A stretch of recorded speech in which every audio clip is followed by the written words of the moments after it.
दरअसल भारत ने 14 जुलाई को चंद्रयान 3 लॉन्च किया था। उसी दिन से चीन परेशान था।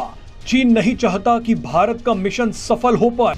चीन ने लूना 25 की आड़ में भारत और रूस को लड़वाने की कोशिश की है। सब चाहते हैं कि इंडिया जो है वो तारीख रकम करे, लेकिन अंदर अंदर थोड़ा डरे भी हुए हैं।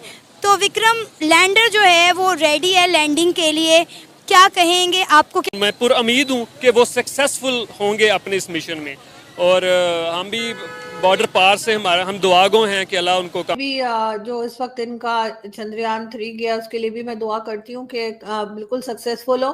They're going to be the first nation और उम्मीदें बढ़ रही हैं। इंडिया और रशिया की बेसिकली रेस थी कि उनमें से कौन पहले जो है पहली कौम बनता है या पहला मुल्क। चंद्रयान 3 मिशन को लेकर काउंटडाउन शुरू हो चुका है और हर कोई अब बस वो घंटे गिन रहा है जब चंद्रयान 3 का विक्रम लैंडर सॉफ्ट लैंडिंग करे, जिसका इंतजार तमाम भारत के साथ पूरे विश्व को है। इस वक्त हम नेहरू प्लानिटेरियम में मौजूद हैं। प्रेरणा चंद्रा जो कि प्रोजेक्ट मैनेजर हैं। चीन अपना असली प्रतिद्वंदी भारत को ही मानता है, इसलिए चंद्रयान 3 की सफलता को देखकर जो विश्व रिकॉर्ड बनाने जा रहा है, सबसे ज़्यादा डर और चिंता चीन को ही है। चीन रूस के साथ भी भारत के संबंध को बिगाड़ने की कोशिश की जब लूना 25 असफल हुआ। कारण क्या है, जानने की कोशिश करते हैं। दरअसल भारत ने 14 जुलाई को चंद्रयान 3 लॉन्च किया था। उसी दिन से चीन परेशान था। चीन नहीं चाहता कि भारत का मिशन सफल हो पाए। अगर भारत का मिशन सफल हो जाता है तो इसरो पहली स्पेस एजेंसी होगी जो चांद के दक्षिणी ध्रुव के पास पहुंचेगी। चीन ने लूना 25 की आड़ में भारत और रूस को लड़वाने की कोशिश की है। चीन मून मिशन को लेकर लगातार इस तरह का माहौल बना रहा है कि भारत और रूस के रिश्तों के बीच दरार आ जाए। इसीलिए चीन ने लूना 25 के फेल होने के बाद जो कहा, चीन ने सबसे पहले मीडिया में खबरें प्लांट करवाई कि भारत के लोगों का मानना है कि रूस को इसरो की तरक्की अच्छी नहीं लग रही। इसीलिए रूस की स्पेस एजेंसी रोसकॉसमॉस इसरो से पहले चांद के दक्षिणी ध्रुव पर पहुंचना चाहती है। चीन ने इस नैरेटिव को सोशल मीडिया पर भी आग की तरह 70 साल हो गया। 70 सालों में हमें यही सिखाया गया कि इंडिया हमारा दुश्मन मुल्क है, लेकिन हम दुश्मनी निभाते रहे और वो आज चांद पर पहुंच गया है। और यकीन करें, उन्हें देखकर जितनी खुशी होती है, पाकिस्तान का हाल देखकर उतना ही अफसोस होता है। दिन ब दिन हमारे मुल्क के हालात इतने ख़राब होते जा रहे हैं कि हम साइंस और टेक्नोलॉजी तो दूर की बात, यहाँ पर लोगों को 2 वक्त की रोटी भी नहीं दे पा रहे। बिल्कुल मैं इंडोर्स करता हूँ आपकी बात को। ये हमें अब तारीख में नहीं पढ़ना चाहिए कि दुश्मनियाँ थी। अब माजी को जो हो गया है उसको छोड़ देना चाहिए। अब हमें फ्यूचर को देखना चाहिए, और जो एक अच्छा प्रैक्टिकल इंसान, पढ़ा लिखा एजुकेटेड बंदे की निशानी ये होती है कि वो फ्यूचर को देखता है। माजी में नहीं वो खोया रहता कि हम माजी में रहे, ये कीड़े निकालते रहे कि उन्होंने ये किया था, हम इसका बदला ऐसे देंगे। हमें एक दूसरे से सीखना चाहिए, और साइंस सबकी साझी चीज़ है और पूरी इंसानियत की फलाह है इसमें।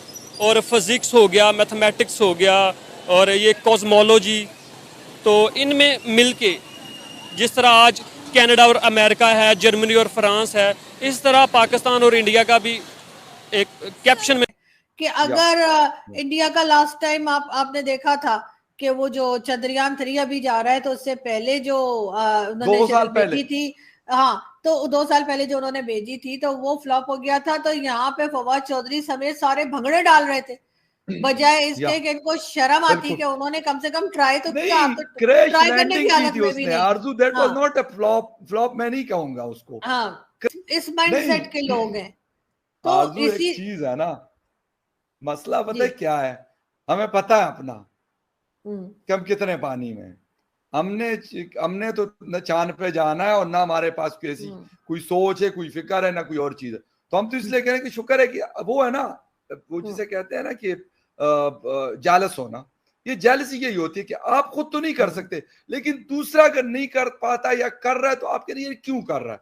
That's the main reason. बिल्कुल। और मैं तो अभी भी जो इस वक्त इनका चंद्रयान 3 गया उसके लिए भी मैं दुआ करती हूँ कि बिल्कुल सक्सेसफुल हो। They're going to be the first nation और उम्मीदें बढ़ रही हैं। इंडिया और रशिया की बेसिकली रेस थी कि उनमें से कौन पहले जो है पहली कौम बनता है या पहला मुल्क इंडिया के जो साइंटिस्ट हैं कितने लोग मोटिवेट होंगे, हज़ारों लोग मोटिवेट हो सकते हैं बिकॉज ऑफ दिस सक्सेस कि इंडिया चांद पे पहुंच गया और चांद के भी साउथ पोल पे पहुंच गया। ठीक है जी। अब जो चंद्रयान 3 जो है जिसको बेसिकली हिंदी में मून क्राफ्ट कहा जाता है, ये इंडिया की दूसरी कोशिश है। ठीक है, इंडिया जस्ट जिसे कहते हैं ना, जिन साइंटिस्ट ने दिन रात सुबह शाम काम किया उनको तो नींद भी नहीं आ रही होंगी बेचारों को भी। ठीक है जी। और अब इंडिया जो है, देखें क्या वक्त था कि India was buying military hardware from Russia, but right now India was in a race and India was in a competition with Russia कि हमें जनाब आप मून पे जा रहे हैं। So India was in a competition with great Britain to leave it as if leave behind and becoming the 5th largest economy। Okay, जाहिर बात है इंडिया की पॉपुलेशन बहुत बड़ा कंट्रीब्यूट कर रही है। इट्स नॉट, देखिए ऑब्वियसली बरतानिया की पॉपुलेशन छोटी है, थोड़ी है, इंडिया की पॉपुलेशन बड़ी है and that plays a role, that plays a. Chandrayaan 3 mission को लेकर काउंटडाउन शुरू हो चुका है और हर कोई अब बस वो घंटे गिन रहा है जब चंद्रयान 3 का विक्रम लैंडर सॉफ्ट लैंडिंग करे, जिसका इंतजार तमाम भारत के साथ पूरे विश्व को है। इस वक्त हम नेहरू प्लानिटेरियम में मौजूद हैं। प्रेरणा चंद्रा जो कि प्रोजेक्ट मैनेजर हैं, वो भी यहाँ पर हमारे साथ हैं। मैम, स्क्रीन लग गई है, यानी कि पूरी तैयारियां हो गई है, काउंटडाउन शुरू? जी बिल्कुल, डेफिनेटली आज से हमारा टेक्निकल प्रोसीजर्स यहाँ पर स्टार्ट हो जाएगा एंड क्योंकि लोगों में काफी उत्साह है इस नजारे को देखने के लिए, तो हमने यहाँ पर खास आयोजन किया है 3 LED स्क्रीन्स लगाकर, ताकि ज्यादा लोग यहाँ पर देख पाएं। ठीक है, इसके साथ ही हम जानना चाहेंगे जो चंद्रयान के अपडेट के बारे में। कल बताया गया कि चंद्रयान 3 का संपर्क चंद्रयान 2 के ऑर्बिटर से हुआ, इसके क्या मायने होते हैं और किस तरीके से ये हेल्पफुल होगा? Definitely it's a big day, और जिस समय इसरो ने इस बात की पुष्टि करी कि हमारा संपर्क स्थापित हो गया, तो ये बहुत ही गुड न्यूज है, because that communication will really gonna help us, और हमारे इस कम्युनिकेशन नेटवर्क को और ज्यादा स्ट्रांग करेंगे। और लास्ट मिनट जो कि हमारा चंद्रयान 2 के समय संपर्क टूट गया था, उस संपर्क को ये और स्ट्रांग कर देंगे, और क्योंकि हमारा प्रपल्शन भी उसी कक्षा में घूम रहा है, तो ये कनेक्शन और ज्यादा स्ट्रांग हो जाएगा। कई एक्सपर्ट्स ने दावा किया है कि लूना 25 के फेल होने के बाद चीन ने रूस को एक ऑफर दिया है। चीन ने रूस से कहा है कि वो लूना 26 मिशन में उसकी मदद करेगा।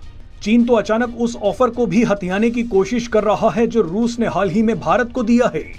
आप जानता है कि ब्रिक्स देशों में भारत ही है जो बिना किसी स्वार्थ के उसकी मदद कर सकता है, क्योंकि ब्रिक्स में ब्राजील और साउथ अफ्रीका के पास तो स्पेस एजेंसी ही नहीं है।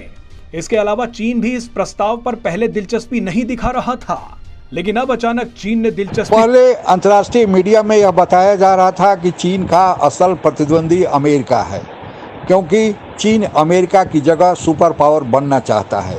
लेकिन कोरोना महामारी के बाद जिस तरह से चीन की अर्थव्यवस्था खराब हो रही है और जिस तरह चीन की बड़ी बड़ी कंपनियां वहां से निकलकर भारत या फिर किसी दूसरे देश, वियतनाम, कंबोडिया, इंडोनेशिया की ओर रुख कर रही हैं, और साथ ही विश्व के देशों का चीन से भरोसा हटा है। चीन जो पहले मैन्युफैक्चरिंग का हब होने के नाते दुनिया के सप्लाई चेन मैनेजमेंट का एक अपरिहार्य हिस्सा बन गया था, अब चीन +1 की नीति दुनिया के देशों ने शुरू कर दिया है, और ख़ासकर अमेरिका और अमेरिका के सहयोगी देश, यूरोपियन यूनियन के देश जो विकसित देश हैं, जहां पर चीनी सामानों की खपत होती थी।